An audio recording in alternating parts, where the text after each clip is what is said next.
तीन मछलियाँ। बहुत बड़ी झील में तीन मछलियाँ रहती थीं। वे तीनों पक्की दोस्त थीं, लेकिन स्वभाव में एक दूसरे से बहुत अलग थीं। पहली बहुत सयानी थी। वह हमेशा सोच विचार करके ही कोई फैसला लेती थी। दूसरी मछली सयानी तो नहीं थी, लेकिन मुश्किल पड़ने पर कोई न कोई हल निकाल ही लेती थी। वह बड़ी बेपरवाह जिंदगी जीती थी। तीसरी मछली किस्मत में विश्वास रखती थी।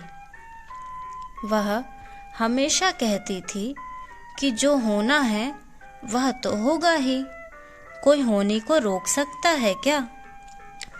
एक दिन सयानी मछली पानी में खेल रही थी कि उसने दो मछुआरों को आपस में बात करते सुना। देखो भाई, यह मछली कितनी बड़ी है। यह झील तो मछलियों से भरी हुई लगती है। कल हम इन्हें पकड़ने आएंगे। यह सुनकर पहली मछली अपनी सहेलियों के पास गई और सारी बात बताई। साथ ही उसने सुझाव दिया कि हमें मछुआरों के आने से पहले यह जगह छोड़ देनी चाहिए। पास की नहर के रास्ते हम दूसरी झील में जा सकते हैं। तभी दूसरी मछली बोली, यहाँ से जाने की क्या जरूरत है। जब मछुआरे आएंगे तो मैं किसी न किसी तरीके से खुद को बचा लूंगी। किस्मत में विश्वास रखने वाली तीसरी मछली बोली, मैं तो जन्म से इसी जगह पर हूँ, मैं कहीं नहीं जाऊंगी। जो होता है सो होने दो।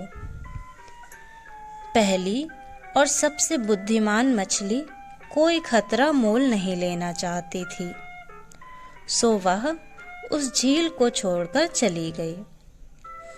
अगली सुबह मछुआरे आए और जाल लगा दिया। वे दो मछलियां भी दूसरी अन्य मछलियों के साथ पकड़ी गईं। समस्या का हल निकालने वाली दूसरी मछली ने बचने का तरीका सोच लिया। उसने यूं दिखावा किया मानो वह मर गई है। मछुआरे ने उसे मरा हुआ समझकर वापस पानी में फेंक दिया। मौका पाकर वह झील की गहराई में जाकर छिप गई। लेकिन भाग्य पर भरोसा करने वाली तीसरी मछली जाल में ही तड़प तड़प कर मर गई। इस कहानी के साथ हमें यह सीख मिलती है कि भगवान भी उन्हीं की मदद करते हैं जो स्वयं अपनी मदद करना चाहते हैं। इसी के साथ यह कहानी समाप्त होती है।